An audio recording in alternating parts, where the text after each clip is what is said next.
وہاں پہ کس طرح آپ صاف اور شفاف الیکشن کی بات کرتے ہو. اور جو تیسری شرط انہوں نے رکھی ہے وہ تو ناممکنات میں سے ہے کہ حکومت اسٹیبلشمنٹ جو ہے وہ حکومت کے معاملات میں مداخلت نہیں کرے گی. تو اس کا مطلب یہ ہے کہ یہ ڈیل ہوتی ہوئی دکھائی نہیں دے رہی, کیونکہ عمران خان نے کہا ہے میری یہ شرطیں مانی جائیں گی تو ڈیل پر بات ہو سکتی ہے, آگے بات بڑھ سکتی ہے. تو یہ تو نہ ماننے والی باتیں ہیں. جو شرائط ہیں وہ دیکھ کر پتہ چلتا ہے کہ شاید اگلا بندہ ان شرائط کو نہ مانے, تو اس لیے ڈیل پاسبل نہیں ہے. تو اب دیکھتے ہیں کہ پی ٹی آئی والے کیا حکمت عملی اپناتے ہیں اس صورتحال میں, جبکہ نواز شریف بھی آ رہے ہیں اور سننے میں آ رہا ہے کہ جی یہ ڈیسائیڈڈ ہے کہ اگلا وزیر اعظم کون بنے گا. تو ان حالات میں سننے میں آ رہا ہے کہ پی ٹی آئی یہ بھی کہہ رہی ہے کہ اب ہم کھل کر اور جارحانہ طور پر کھیلیں گے. لیکن یہ ہے کہ جس طرح زیادتیاں ہو رہی ہیں, آپ دیکھ لیں کہ کرک میں آج ان کا کنونشن تھا اور دوسری طرف کے پی کے میں اے این پی کا بھی تھا. تو اے این پی والے سکون سے آ رہے ہیں, جلسہ کریں, جبکہ وہاں پہ کرک میں جب پی ٹی آئی والے پہنچ رہے ہیں, ان کا جلوس پہنچ رہا ہے, لوگ گروپس کی صورت میں پہنچ رہے ہیں, تو ان پر آنسو گیس کی شیلنگ ہو رہی ہے, ان کو تتر بتر کرنے کی کوشش کی جا رہی ہے. تو یہ ایک ہی جگہ پہ, جسے کہتے ہیں نا ایک ملک اور دو ریاستیں یا دو انصاف کے تقاضے چل رہے ہیں, آپ کے لیے انصاف الگ ہے, ہمارے لیے انصاف الگ ہے. اب جب کہ حلقہ بندیاں ہو چکی ہیں اور ملک الیکشن کی طرف جا رہا ہے, اس میں یہ صاف دکھائی دے رہا ہے کہ باقی پارٹیز تو اپنے کنونشنز کریں گے لیکن پی ٹی آئی کو اپنے کنونشنز کرنے کی بھی اجازت نہیں. تو پھر اس طرح وہ اپنی الیکشن کمپین کس طرح کرے گی, جلد سے الیکشن کے لیے جلد سے جلوس کس طرح کرے گی. تو یہ ایک صاف زیادتی ہوتی ہوئی دکھائی دے رہی ہے ریاست کی طرف سے. اور اب اس ملک میں جہاں پہ ہم خود جسے کہتے ہیں نا اپنی دشمن بنے بیٹھے ہیں, اپنے ایسٹس کو اپنے ہاتھوں سے ضائع کر رہے ہیں. کسی بھی ملک کا, کسی بھی ایک چھوٹی کمپنی ہوتی ہے نا, تو اس میں بھی ایک کہا جاتا ہے جو ایچ آر ہوتا ہے, جو ہیومن ریسورس ہوتا ہے, آپ کا سب سے بڑا ایسٹ ہوتا ہے.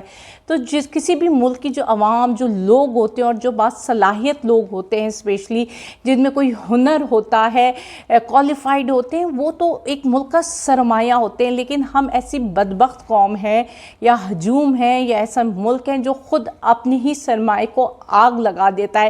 ایک ایگزامپل لے لیں کہ آپ ڈاکٹر یاسمین راشد, وہ کون تھی؟ وہ اس وقت کی ایک گائناکالوجسٹ تھیں اور دنیا میں صرف 2 گائناکالوجسٹ تھیں جو کہ ٹیسٹ کر سکتی تھیں جب بچہ ماں کے پیٹ میں ہو تو اس کا بلڈ ٹیسٹ کر کے آئیڈینٹیفائی کیا جا سکتا ہے کہ اس کو کوئی ڈیزیز ہو کو تو نہیں. اور وہ پاکستان میں واحد عورت ایسی تھی. تو ایک ایسا ٹیلنٹ, وہ ایک ٹیچر تھیں, انہوں نے شاید بکس لکھی ہیں گائنی پہ. آپ نے ایک ایسے ٹیلنٹ کو کس طرح ٹویٹ کر رہے ہو, آپ نے ان کو جیل میں بند کیا ہوا ہے, آپ ان کی پیشیاں بھگتا رہے ہو, کتنا تذلیل آمیز سلوک آپ ان سے کر رہے ہو. وہ عورت جو آپ کے ملک کا اثاثہ ہے. اس کے علاوہ آپ دوسرا کیس دیکھ لیں کہ ایک لڑکا جو انجینئر تھا اور وہ بایو گیس سے بجلی بناتا تھا اور اس نے اپنے ارد گرد کے علاقوں میں جو دکاندار ہیں ان کو وہ بجلی فراہم کرتا تھا, اس کو پکڑ کر جیل میں ڈال دیا. کیوں؟ کیونکہ وہ بایو گیس سے بجلی بنا رہا تھا. ارے بھائی, آپ کے ملک میں بجلی کا بحران ہے تو آپ نے اس بحران سے نکلنا ہے کہ نہیں نکلنا ہے. آپ کو تو اس کو اپنی سراخوں میں بٹھانا چاہیے تھا, آپ کو اس کو بولنا چاہیے تھا ہم تمہیں فنڈز دیتے ہیں, ہم تمہیں لاجسٹکس دیتے ہیں, ہم تمہیں ایچ آر دیتے ہیں, تم کرو کام. تم ابھی چھوٹے پیمانے میں کر رہے ہو, تم اس کو وسیع پیمانے میں کرو. آپ اس کو موقع دیتے, اس سے آپ دیکھیں روزگار مہیا ہوتا, لوگ انگیج ہوتے, ایک اکنامک ایکٹیویٹی ہوتی اور مفت کی اور سستی بجلی بھی مل رہی ہوتی لوگوں کو. اور وہ جسے لوڈ شیڈنگز اور آپ کا اپنا لوڈ کم ہو رہا ہوتا, کتنے فائدے ہوتے. لیکن ایک ملک کا انجینئر جو آپ کو پڑھا لکھا شخص جو اسکلڈ ہے, جو آپ کو بجلی بنا کر دے رہا ہے, آپ نے اس کو جیل میں بند کر دیا. کیوں؟ اپنے مفادات کے لیے. وہ جو ایک کلونیل مائنڈ سیٹ ہے نا, جو کلونیل مائنڈ سیٹ کیا ہے؟ وہ مائنڈ سیٹ, وہ سسٹم جس میں آپ اپنے آپ کو سپیریئر کہتے ہو کہ ہم ہی سپیریئر ہے, ہم سے بڑا, ہم سے اچھا کوئی نہیں ہو سکتا ہے. اور آپ نے دیکھا ہوگا جو کلونیل سسٹم تھا آج بھی پاکستان میں وہی چل رہا ہے. کتنے قانون ہیں جو ہم نے آ کر پاکستان بننے کے بعد بنائے, چاہے وہ پولیس قوانین لے لیجئے جو 1929 کا وہ چلا رہا ہے, جو ہمارے پاکستان کے شروع میں جرنیل تھے وہ بھی کلونیل مائنڈ سیٹ کے تھے, وہ بھی اسی سسٹم سے پڑھ کر آئے تھے. اور آج بھی ہم اسی سسٹم میں چل رہے ہیں. ہم آج بھی انہی لوگوں کو فائدہ دیتے ہیں جو ہمارے بوٹ پالش کرتے ہیں. ان ادر ورڈ یا بڑے آج کل جو الفاظ چل رہے ہیں ان الفاظ میں آپ کو سمجھاؤں تو یہ کلونیل سیٹ اپ وہ تھا کہ جو بوٹ پالش اچھا کرتا تھا نا تمام فائدے اس کو ملا کرتے تھے. جو صرف بوٹ پالش نہیں کرتا تھا بلکہ باہر جا کر یہ بھی بتاتا تھا کہ جو سر کے بوٹ ہیں نا وہ بہت اچھے چمک رہے ہیں. تو یہ مائنڈ سیٹ ہمارے ملک پہ ابھی بھی ہے، اور جب تک ایک کلونیل مائنڈ سیٹ اور کلونیل سسٹم ہوگا تو ملک گروتھ اور ڈیولپمنٹ کی طرف نہیں جا سکتا. ہمارے قانون جو ہے وہ اپ ڈیٹڈ نہیں ہے. ہم اپنے لوگوں کی سافٹ ویئر تو اپ ڈیٹ کر رہے ہیں لیکن اپنے نظام کو اپ ڈیٹ نہیں کر رہے ہیں. ہم اپنے قوانین جو اس کلونیل سسٹم کے ٹائم پہ بنے تھے اور جس کا مقصد صرف اور صرف ایکسپلائٹیشن تھی، غریب لوگوں کی، اپنے ماتحت لوگوں کو ایکسپلائٹ کرنا، ان کو ڈرا دھمکا کے اپنے قابو میں رکھنا اور ان پر اپنی اجارہ داری اور حکومت قائم رکھنا، اس لیے قانون بنائے گئے تھے. وہاں پہ قانون اس لیے کلونیل سسٹم میں نہیں بنائے گئے تھے کہ آپ لوگوں کو انصاف دو گے، لوگوں کو تعلیم دو گے، صحت دو گے. وہاں کے قانون صرف اور صرف لوگوں کو اپنے قبضے اور اپنے قابو میں بنانے کے لیے، قابو میں رکھنے کے لیے بنائے گئے تھے، اور وہی قانون آج بھی ہمارے ملک میں چل رہا ہے. تو اس کلونیل سسٹم کے ساتھ کیا آپ گروتھ کر سکو گے کہ آپ کا ملک جسے کہتے ہیں ترقی کی منازل طے کر پائے گا؟ بلکہ ہم دن بہ دن پیچھے ہوتے جا رہے ہیں. لوگ آگے بڑھتے ہیں اور ہم پیچھے ہو رہے ہیں. وہ افغانستان ہم سے آگے بڑھ رہا ہے، وہ اپنے لوگوں کو موقع دے رہا ہے اور اس کے لوگ چیزیں انوینٹ اور انوویٹ کر رہے ہیں، اور ہم لوگ اپنے اسکلڈ HR کو جیلوں میں بند کر رہے ہیں. یہ ہمارے حالات ہیں، اور صرف اس لیے کہ ہم سے اوپر کوئی نہ چلا جائے، ہم سے بہتر کوئی نہ ہو جائے. ان حالات میں پاکستان ترقی کیسے کرے گا؟ اگر آپ نے پاکستان کو ترقی کرانی ہے تو اس کلونیل سیٹ اپ، اس کلونیل مائنڈ سیٹ سے نکلنا پڑے گا آپ کو. پاکستان کو وہ اوورآل ری ہالنگ کہتے ہیں نا، اس کی ضرورت ہے. پاکستان کا پورا نظام اوپر سے لے کر نیچے تک چینج ہونے والا ہے.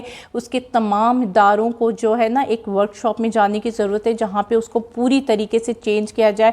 اس کے جو کہتے ہیں نا کل پرزے وہ بدلے جائیں، تبھی یہ ملک چل سکتا ہے. یہاں پہ ہمارے مائنڈ سیٹ کو بدلنا ہوگا، اور مائنڈ سیٹ جب 75 سالوں میں نہیں بدلا تو اب کیسے بدلے گا؟ تو جواب یہ ہے کہ آپ شعور، آگاہی اور تعلیم سے اسے بدل سکتے ہیں. اگر آپ اپنے لوگوں کو تعلیم دے، لیکن مسئلہ یہ ہے کہ ہم تبھی اپنے ملک کے لوگوں کو تعلیم نہیں دے رہے کہ انہیں لگتا ہے کہ اگر تعلیم دیں گے تو شعور آئے گا تو آواز اٹھائے گا، اور آواز اٹھائے گا تو سوال آئیں گے، اور ہم سوالوں کا جواب دے نہیں سکتے. اس لیے ان کو تعلیم سے جتنا چاہے دور رکھو، ممکن ہو دور رکھو، اور ہم یہی کر رہے ہیں.